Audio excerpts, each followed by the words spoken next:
this? Oh, look, it matches my suit. This is a reef ball. This is the invention of Todd Barber. He lives in Florida, and he has come up to British Columbia, to Sidney, in fact, where they have launched a project of, well, how do you say it, rehabilitating dead reefs. Yeah, we call it the restoration of reefs, actually bringing them back where either they weren't originally or whether we places where we've damaged them when we need new reefs. So the case of Sidney, BC, this is not Sidney, Nova Scotia, but is not, you're not fixing up a damaged reef, are you? And this was a little different. We had the community was building a fishing pier, and they needed a place to have crabbing and fishing and things like that on Attract the pier. the little creatures. Right. There was nothing there. It was just a sand bottom. Yes. So we actually created a reef where there wasn't a reef by putting the reef balls down in the area.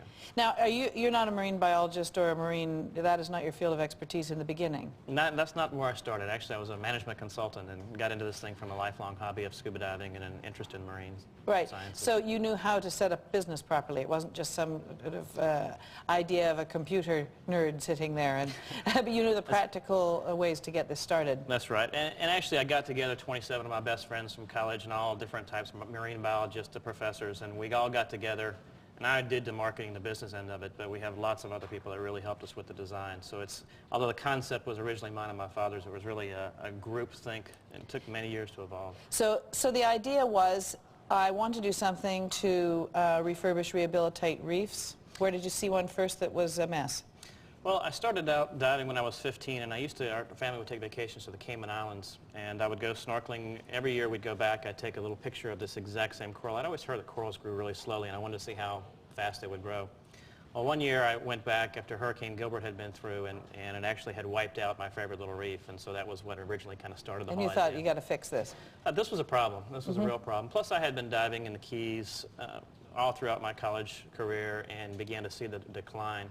And being one of the very first divers, there weren't a whole lot of us back then, the average person didn't see the decline. I mean, if you burn a forest down, everybody sees that. It's visual. But underwater, I was one of the few people that were watching this happen over time. Yes. And bad in the Philippines, too. Oh, decimated in the Philippines. Yeah, spent a lot of time there this year. We're getting ready to work on almost 1 million reef balls there to restore them. How do you get 1 million reef balls out to the Philippines? Well, the process, actually, we provide molds, and we train local people how to build them and deploy them themselves. It wouldn't be possible to ship 1 million over there, and that's the way it helps the local economy. It helps, for example, displaced fishermen. Now they can go into this, building and restoring and learning where the reefs are, and then they also learn how to protect them more when they have to spend time to build them. So they don't have to say, if I can't take these tropical fish by blowing up the reefs, because that's what happens a lot of the time, isn't it? That's one of the techniques they've used. Actually, the tropical fish collection is done with cyanide. They use the dynamite to blow up fish to get it for food when they just drop it down. Right, cyanide. Cyanide, they squirt a little bit in the water and it stuns the fish, and then they can collect them and sell them into our tropical aquarium. And what does it do to the reef, to the living reef? Well, obviously you can imagine, but it will kill the reef itself almost immediately. And then, of course, coral reefs, because they are so growing. In fact, that photograph I was taking over the years had only grown about 1.5 inches over 15 years. So, you know, once it's dead, it's gone for good. Right, so what do? Leave it there? Well, they leave it there. What we have to do is go back in and, first of all, find out what the problems are and fix the water column. In other words, they can't continue to put cyanide in the water, or else nothing will ever grow again. Or if it's a fertilizer runoff or a pollution problem, we've got to solve those problems first. That's why my company, you know, mostly we try to protect natural reefs to start out with, because it's a lot easier to protect a reef than it is to build a new one. Of course.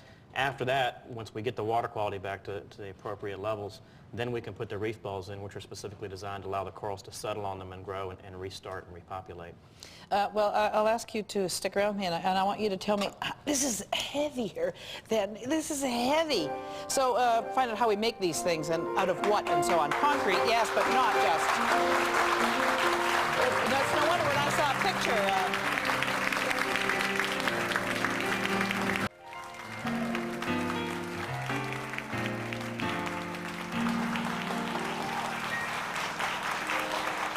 This is a reef ball invented by Todd Barber, among others. Now, this is not just ordinary concrete that you'd walk on in the street. No, well, we start with an ordinary concrete, but we have to add some things to make it suitable for marine life. What? We put something called Force 10,000 microsilica in it, which locks up some of the chemicals and creates it pH-neutral concrete. Basically makes it inert, almost like a rock instead of normal concrete, which would leach out higher Yeah, you don't want any leaching. Right. You want it to be neutral and just basically nothing there that's going to go back into the water. And we have some pictures of what it looks like after it's been down there for a while. And this is the one in Sydney, I think. And if we just take a look at this. Now, how long has this been covered up? This is about a year's worth of growth. Really and truly. In a northern area. It's truly spectacular growth. Just last weekend I was able to get out there and dive it, and the colors are so vibrant it's kind of hard to catch it here on this type of film. You have to be down there, but the amount of life on it is just fantastic. The diving in British Columbia is just wonderful. Look at that guy, he's coming for you. There he is, look out. Cue the crab. Well, that was very good. Now, the design of these is very specific. It isn't just any old lump, it isn't just any old hole. These are particularly designed. And how are they? Heavy on the bottom? Yeah, we designed it for a lot of different criteria, using the scientists at a lot of different universities. First of all, they had to be able to withstand storms and hurricanes, because if they move around, that's going to kill the coral. So it had to be heavy at the bottom, had to have this hole at the top so that the waves would break over it and it would break up the lifting forces. Right, so it wouldn't move it? Wouldn't move. So could it not leach and endure? And endure. The concrete's designed to last more than 500 years, because you're starting the base of a reef which is going to continue to grow from now on, so it's got to stay there. So it doesn't matter if it disintegrates in 500 years because the bedrock, so to speak, will be there. Yeah. Right. And then we had to have these special vortex holes which create swirling patterns around it. Corals are fixed animals that live on the reef, and they have to be able to feed with the stuff that goes through the water. Comes to them. Right, and that helps swirl it and create whirlpools. And then we have a real rough surface texture with grooves in it, because when a coral settles onto the reef, it doesn't have any protection yet. It has to start to secrete its calcium carbonate to grow a skeleton. Well, it needs a couple of months of growing, otherwise the fish will eat it right off. So it needs a little groove or nook and cranny to hide it. And there are lots of them in here. And there's lots of them. You can't really see it on the model size, but on the larger size we have the aggregate exposed. We put sugar water on the inside of the molds, and then we rinse off the concrete, and it leaves just the rock sticking out, so you get all kind of different kind of shapes. And you also, the bigger ones, you put a bubble inside, some sort of balloon? The bladder we put inside is so that we can float them out to sea. In a lot of countries we don't have barges and cranes and things. We have to literally just take it down a boat ramp or roll it down a beach. So when you put this bladder inside, the whole unit will float, and you can tow it out behind any size boat, or you can even swim it out, and then you deflate the bladder, remove it, and it drops to the bottom. So you can actually put a 6,000-pound unit down without any cranes or lifting equipment, which is really important in a lot of developing countries. Yeah. And the biggest one you've ever made? Gosh, there's been a lot of different ones in South Carolina. We've got 2,000 or 3,000 down. We've got 40,000 reef balls down throughout the world.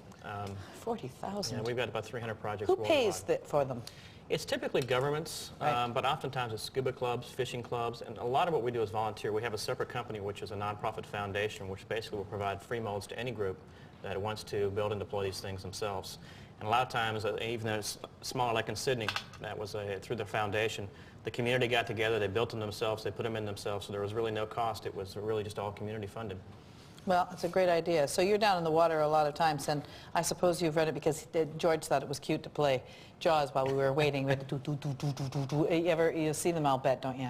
Yeah, the most interesting experience I had with one is I learned that sharks don't have backbones when I grabbed the tail of one while it was moving forward. You learned that, did you? And it came right back around just right at me, and ever since then I've had a lot of respect for them. And it was still going forward, of course. It was still going forward, and it actually went completely 180 degrees and then back forward. I couldn't believe it could do it. Well, that's because they're not made of this stuff. That's right. They're made of cartilage, say.